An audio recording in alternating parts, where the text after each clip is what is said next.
Hey, this is Joe Solari, and this is the Business of Writing. Today, I have guests, and we're international.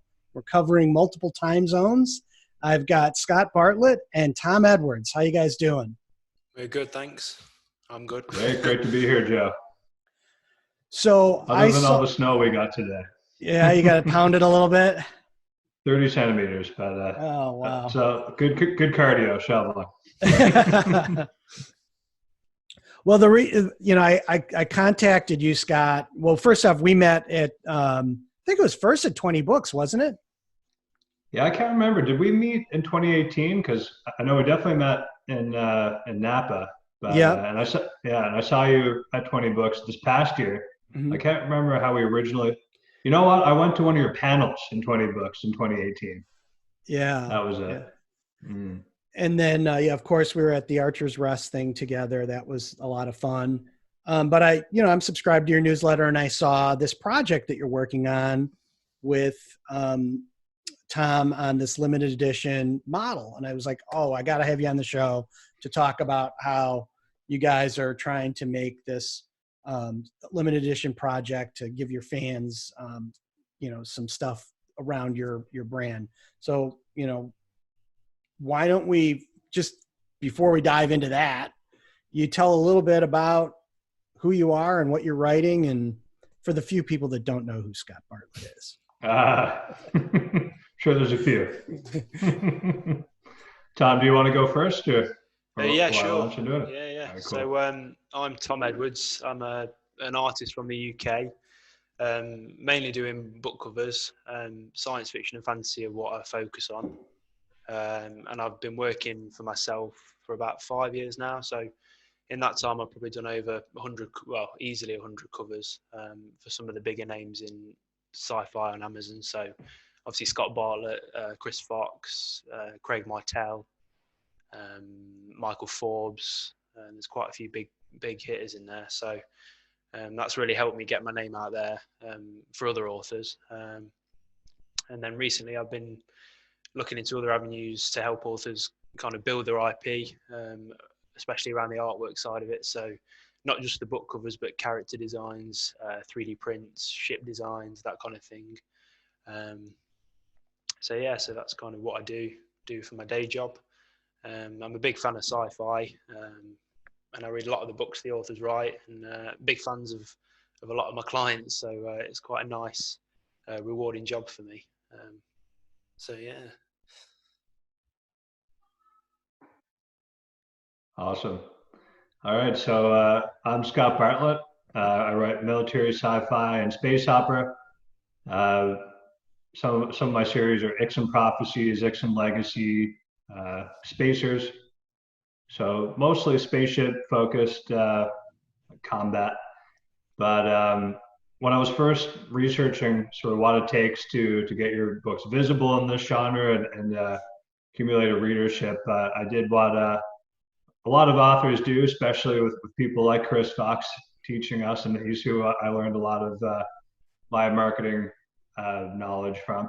But I went into the genre and looked at how to present my book and how to sort of clue a reader in that this is the kind of book that they love as a space opera or military sci-fi space fleet fan. And what I noticed was that there was a lot of artwork by this guy named Tom Edwards. And if you take a given book in military sci-fi and space opera, then chances are Tom did the artwork for it. He's probably the artist that is most likely to have done the artwork for any given book. So I quickly became a big fan of his. And when it came time to release my first military sci-fi book, Super Carrier, I reached out to Tom and sort of told him what I was looking for and kind of the feel that I was going for. And he was awesome to work with, gave me exactly what I wanted. Actually, it was better than what I wanted. And that book ended up being my bestseller. And I think at this point, I don't have an exact count, but I do know that the number of covers we've done together is north of 20. Wow. So, yeah. And so you've been doing this for a while, Tom. What got you into doing covers? Like, it's not like Well, you answer an ad in the newspaper. no. So when I left school, so when I was 16, I went to college, which is, I guess, high school in the US. And I studied graphic design. So I did a lot of logo designs, that kind of thing, text layouts, basic book covers. So a lot of more graphic stuff, big shapes. Mm-hmm. And then the college, I was got a Wacom tablet, which is like a tablet that you draw on the computer.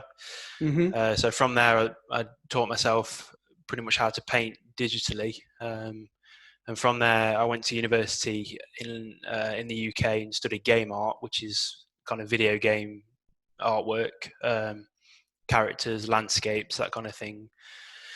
And obviously my skills grew as I studied, which led to me getting a job when I left university at a UK games company called Codemasters. They focus a lot on racing games, so Formula One, rally, that kind of thing. And I worked there for about 3-4 years. And while I was there, I worked with a guy called Fred Gambino, who is quite a well-known classic sci-fi book cover illustrator. So he did a lot of the Isaac Asimov covers. I think he did Foundation, and there's a huge painting he did that stretches over, I'm not sure how many Foundation books there are. I mean, is it 3? It's 3. Don't quote me on that. But he did the cover for that, and obviously I got talking to him, and he kind of showed me the ropes in terms of sci-fi artwork, and I started doing little bits and bobs outside of work through DeviantArt. I think was one of my first covers, which I did for free. And then once that was released, more people saw my work, got in contact with me, and it kind of grew from there, really. So, and that was about 5 years ago now. So it's kind of been growing ever since. And my author list of authors I work with keeps growing and growing. There's a few that have dropped off, but authors like Scott have kind of stuck with me for a long time now. So it's great to be able to work with these authors.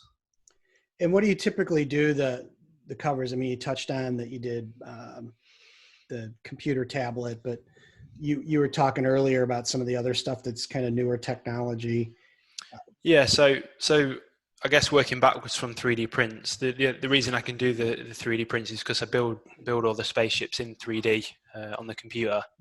There's a few programs I use. So ZBrush is one of them. That's kind of a sculpting program, so more like digital clay. I also use a free 3D modeling program called Blender, which is very easy to use, and a program called 3D Coat, which is another kind of modeling program, and that lets me block out the ships, and then I can send these designs to the authors and we can work on designs and whatever. But a lot of the authors have hero ships, so that kind of a lot of the ships are main characters in these stories, so they've got to look right, and I work with the authors to try and get them to look exactly how they want, really. So and then I render the ships out in a program called Keyshot, which lets me do all the lighting passes, the texture, the colors, and then from there I'll paint on them in Photoshop to get kind of a painterly feel, because I'm not a massive fan of the 3D look, so I'll try and mask that as much as I can with actual paint. Hero ship, that's a new one. It's a good term. It's true, and it is true that the ship sort of becomes a main character in the story. I was going to say, Tom is great to work with too, to sort of bounce the design back and forth. Like typically the rough sea sends are really good, but a big part of the process then is if the story calls for this little tweak here or this change here, then there's a few covers we've gone back and forth a lot to refine and get just right. And Tom never hesitates to make sure that it is just right.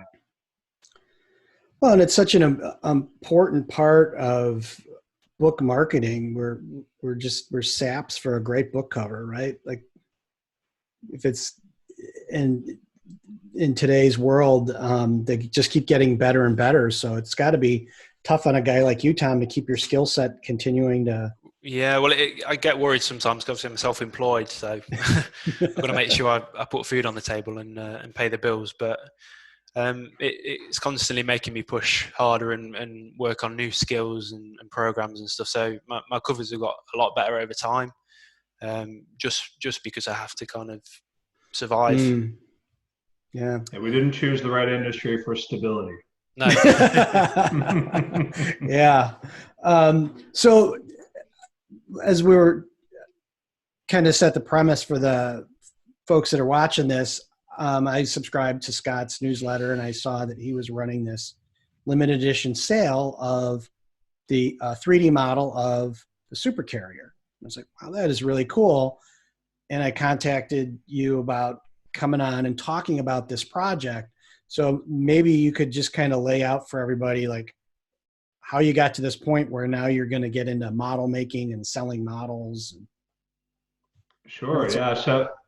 So in addition to doing like 20 plus covers, Tom and I have done a couple of cool partnerships and sort of experimented and I guess pairing the story world with the artwork.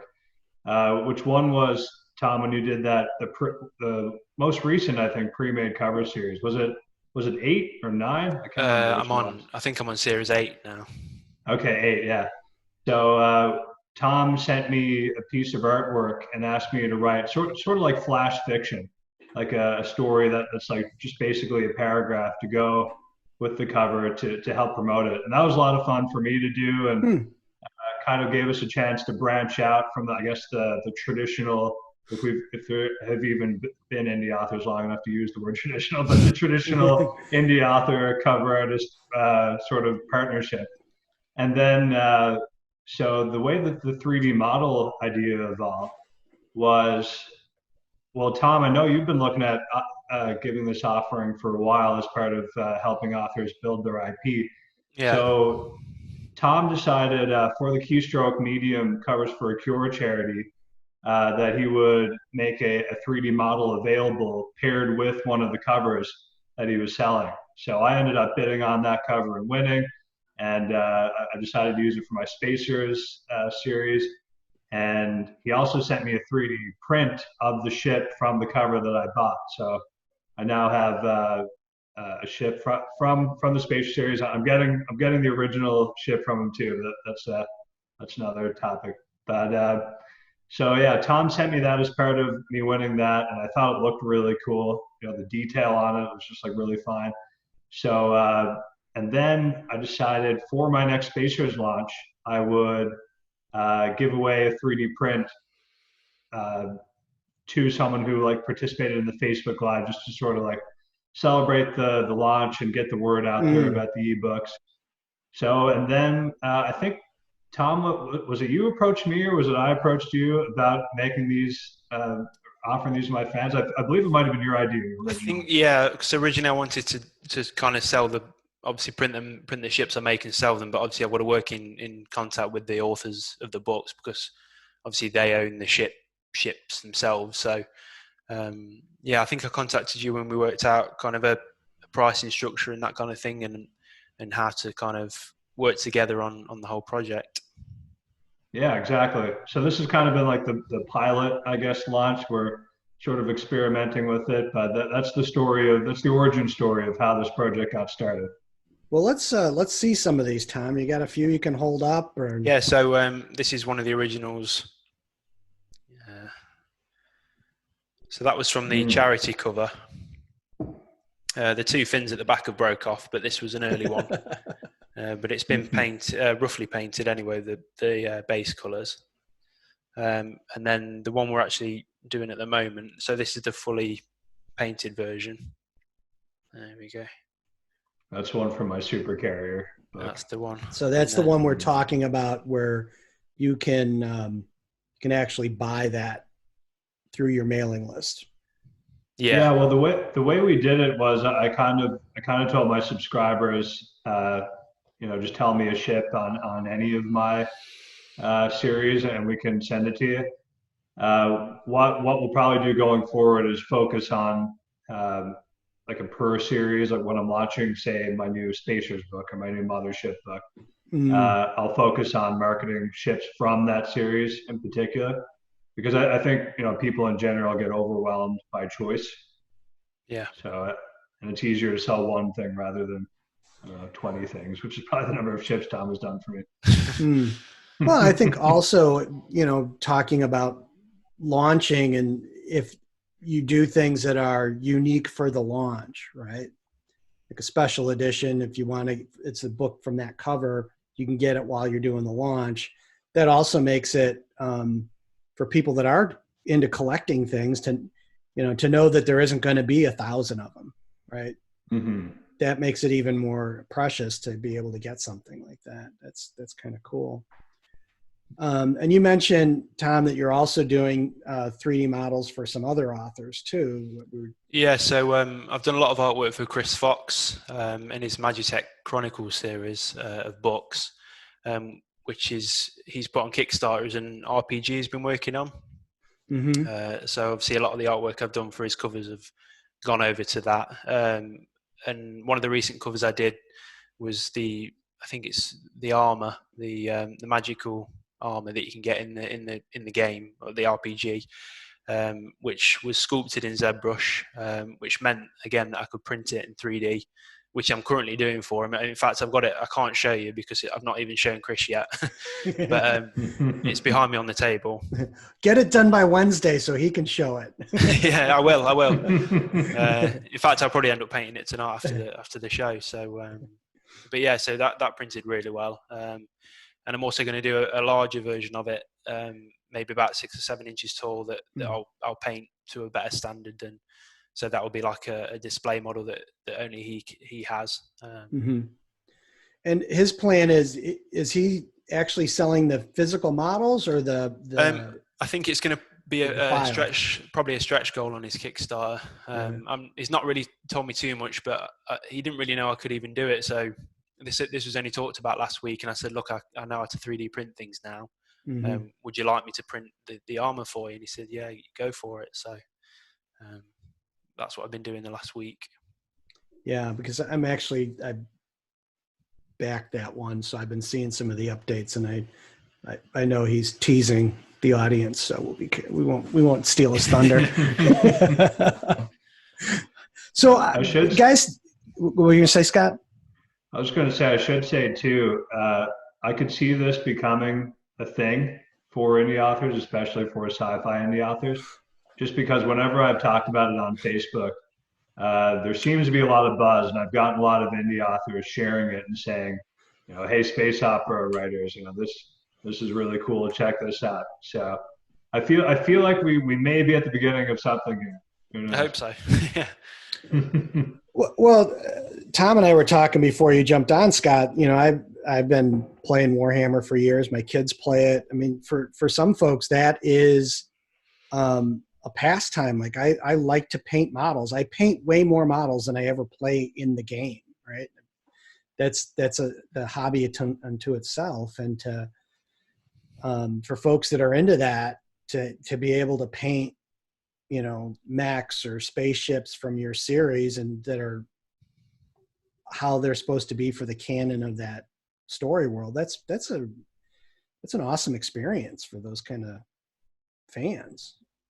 Definitely. It's a whole new way to interact with the story world. Mm-hmm. So can you guys tell me a little bit about like how you kind of prepared to do this launch, and maybe some of the life lessons you've gotten out of doing it? What works, what hasn't been working, that kind of stuff? Sure, yeah. So I kind of, I think I teased it originally in the original giveaway that I associate with the Spacers, that maybe we'd be making it available. And then I posted it on Facebook and said, you know, we're doing a run of so many, and on my newsletter and things. So we've sold a few models, and it's been good, but we have learned some lessons on how we can do it better next time. So one thing is just like I mentioned, I think the tack of saying that, you know, you can get a ship from any of my books, that's sort of abstract, and you're not really pointing to say super carrier and you can have this awesome ship. Instead, you're saying you can have a ship. You're almost trying to sell a concept at that point, So that was one thing. The exclusivity thing that you talked about, making it something that was more tied into a given launch or campaign, I think that could be powerful. And maybe I think we're going to experiment with price a little bit. We did do a little research beforehand and spoke to some people who were collectors of models and what we could reasonably expect to charge, and of course we have our own costs, Tom's production costs and shipping costs and things that we need to build into that and still make sure we're making a profit. So I think we're going to play with price a little bit. We're going to zero in on specific ships and focus on a series at a time going forward. And that's sort of where I'm at in terms of evolving the process. I think Tom's art sort of sells itself, and the spaceships sell themselves, but we just need to not try to throw 20 spaceships at them at once. I think that's the trick. Yeah. Well, and I think one of the other things that I've seen with talking to authors that are trying some other ways to use their intellectual property, it's understanding the right channels. So like, I don't not necessarily have any ideas, but there may be channels out there where there's really, avid model makers that would look for something like this that you then pull into the books, right? It's like we were talking about Chris Fox with his role-playing game. The obvious place to do that is Kickstarter, because that's where those people are. And is it, maybe is that a channel where people are looking to buy limited edition models? I don't know. Potentially, yeah. And I'd certainly... Sorry. No sweat. Got to turn that off. I definitely consider Kickstarter as a venue for this, for sure. And another thing I should mention too is we're not necessarily like looking to make a pile of money here. I think for Tom and I, it's something extra for fans of Tom's art and for fans of my books, and it's like an experience for them. And both Tom and I have sort of gone above and beyond, I feel, to make it a special experience, and to not just give the bare minimum of what we promised, but to give some little extra surprises to include in there. So I think that the people who did order the models are going to be pleasantly surprised. One thing we did do is Tom got some really nice packaging for them. And he also got an art card where, I don't know if you have that art card. Yeah, I can show it. I've got the box as well. Shall I show you the box? Yeah, that'd be great. Yeah. So that's the... Oh, wow. Like a magnet clip. And then that's the art card. So that's the ship. And that's going to be signed by Tom too. Yeah, so it'll have a print number and my signature, if it's worth anything. Nice. So that stuff eventually does become worth something, right? I think that possibly, yeah. Yeah, Scott's got to work a little harder and get a little more famous. But, I'm on it. But I was going to say too, so I mean, that's going to be a pleasure for readers to open. Just, I feel like packaging goes a long way. That art card is awesome. And then on top of that, as a surprise, hopefully none of the readers who ordered it are going to watch this before they open it. But as a surprise, I'm also including a signed copy of Super Carrier with a personalized note to the reader. So that'll come separately, obviously. But yeah. So it's all about making it a special experience that they're going to remember and have on display. And it's sort of going to be a moment, a memory.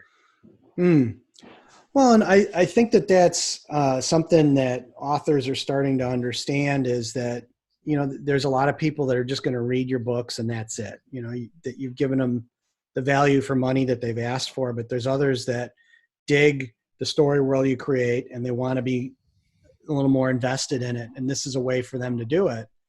And I was mentioning Mal Cooper, who I've had on the show before, and how she's been able to find it's not a huge amount of money, but there's a certain part of the fan base that wants limited edition art, wants a calendar. She's taken that and turned it into, like, she has her artists do Christmas cards, and she sends those to fans. Like, those kind of things build a community that those folks are going to be the ones that keep coming back and buying more and more of your books and telling people about, hey, look at what Scott Bartlett did for me, or I got something signed by this artist. That it has a long way, goes a long way in marketing. Yeah, well, I've encountered a theory recently that you can almost take your marketing budget and use it on enhancing the experience for your biggest fans, and then they just become your marketing arm. Basically, they're so passionate and so invested in the world, and that they have such a great relationship with the author that they want to go tell their sci-fi loving friends about Chris Fox's work or Mal's work or whatever. But and that's certainly something I'm going to be focusing on in the next year and in the coming years. You have those customers who buy your book on Amazon, and they may never buy another book from you again. And that's great. But then you have that core readership who's extremely invested in your work. And if you take care of those people, I feel like they take care of you, and it's just a virtuous circle going forward. Yeah, that's it's a perfect. It's actually a term I've used before, a virtuous circle, where like you pull in these fans. I mean, the reality is, you have people. Everyone has people in their life that you value their opinion about what they watch and what they don't watch. Right? We just had some folks over to the house, and on certain things, I know our tastes are completely aligned, and on other things, they're not. And when that person suggests, hey, you should see the science fiction show, I'm going to go watch it. Right? Because I know that in the past that they've had that. If you can get more and more of those people out there talking about it, that's how this thing just keeps cycling up, and you get that cumulative advantage, and you're able to get launches that scale up and up and up, because there's only so much you can do with advertising. Mm-hmm. And, I've seen, probably know Martha Carr, and I've talked about her on the show before, where she goes and has lunches with fans, and these fans will drive 100 miles to have lunch with her. That's crazy. That's so cool. Right. Mm-hmm. And for them, it's a great experience. I've been to one of these lunches before, and it's fun, right? Like, and they talk about all kinds of stuff. And the best part of it is, this is the real magic, is they meet 5 or 6 other people, or 10 or 20 other people that are into the books just like they are. Mm. And you've got this little local cell that starts to develop. It's really powerful. Yeah, like a book club that you helped start. Right. For what, for what? Because you bought them lunch and you gave them signed copies of books. And who does that, really, right? So it really helps you stand out.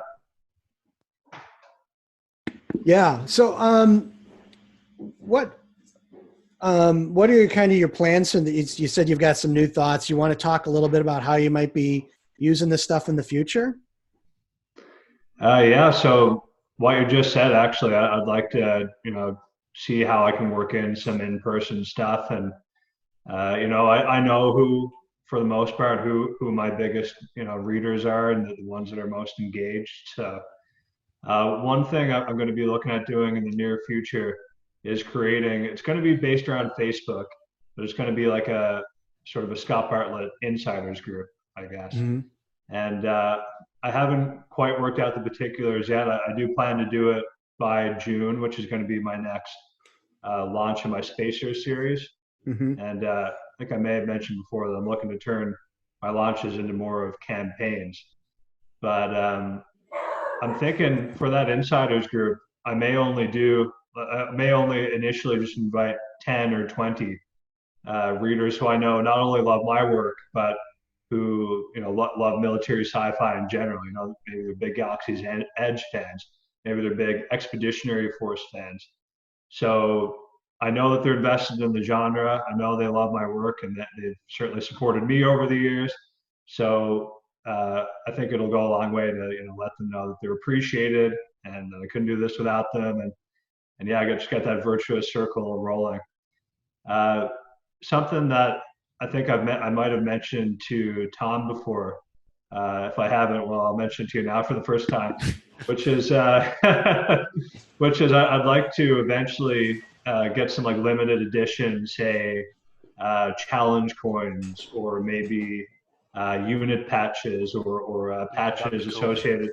Yeah, and just something I'll never make again, and just to reward the members of that insiders group with, because like we were talking about before, Joe, that exclusivity goes a long way too, I feel.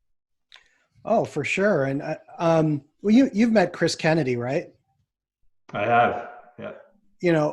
Just this last week, he's been involved in this, but the fan group that he's developed, they just incorporated the Four Horsemen Mercenary Guild. Like, it's a company in Washington now. No way. Yeah, and wow. If you go into his groups, there's a command structure. And he's been very hands off, like, because they're mercenaries, so they're supposed to be doing their own thing, right?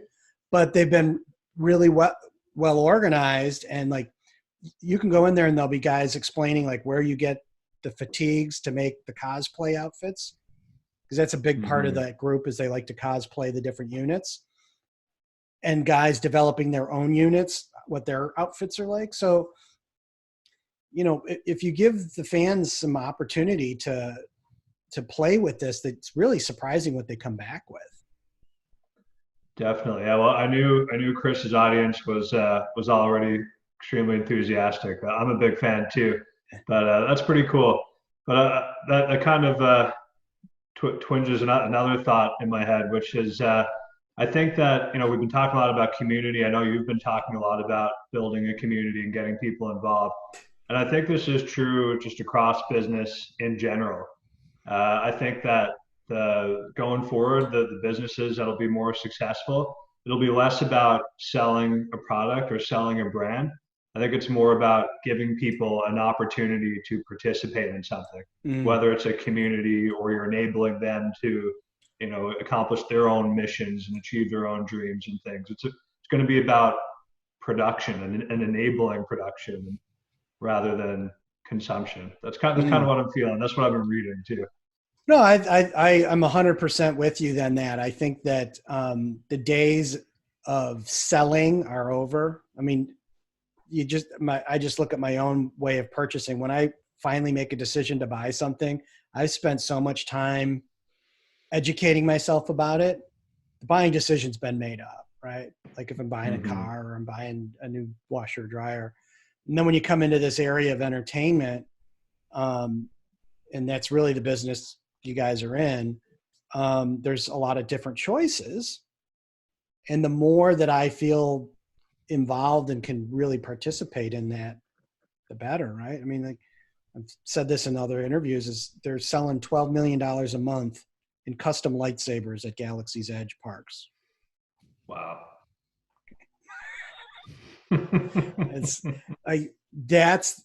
It just makes you think on a whole nother step change to like where the willingness of people to pay for this stuff, if they can have the right experience, right? Where you go in and you design your lightsaber and it's part of the show and all that cool stuff. And these people are probably cosplayers, or maybe they're LARPers, and they have their local groups. And again, it's not just something that'll sit on their shelf, I would guess. It's probably something they're going to use going forward. The minute they get it, they're on Instagram and TikTok showing off their lightsaber, right? Like, I mean, exactly. Right. So and the marketing's built in because of the passion. Like theoretical, Tom, if we had all your customers make a 3D model and we made a game of the ships, whose ship would win? Oh, God. You got to say mine, Tom. I'd say Scott Bartlett ship. That's right. Right answer. Whichever one. There you go. You could start an arms race here. That'd be cool. I can plug my ears if you want to give the honor. But that's one of the things the indie community could do, right? Like, we know the people. You could talk about that at Archer's Rest, right? And like, could you make series of, different fleets, and you fight Ken's ships and Josh's ships, and that would be cool. Yeah, it would. It'd be a pretty sweet cross promotion. Yeah. Right. I'm at Vegas this year, so we could talk about it maybe. Nice. There you go. Oh, you're on. Well, it's been great having you guys on. I'm real interested to hear how this progresses and some of the stuff you're doing. Maybe the 3D printer will come to Las Vegas. Maybe. Customs. Buy its own plane seat. Yeah.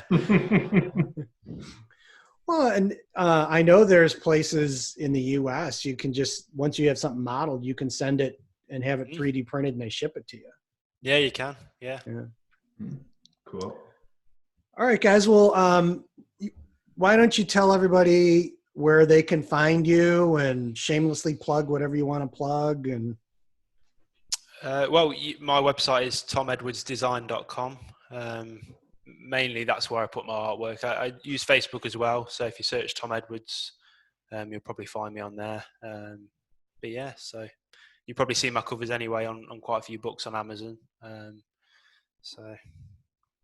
And right now, kind of how backed up are you if someone was going to say, I want one of your covers? I'm booked up till about May, June time, so not too far. I've been longer than that, but I'd say 3 or 4 months. And Scott? For me, other than like Tom said, typing my name into Facebook or Amazon to get my author page, scottplots.com is my website. So if you like military sci-fi, add that in. All right. Well, thanks a lot for coming on the show, guys. It's been great having you, and we'll have you on again. Awesome, Joe. Thank you. Thank you.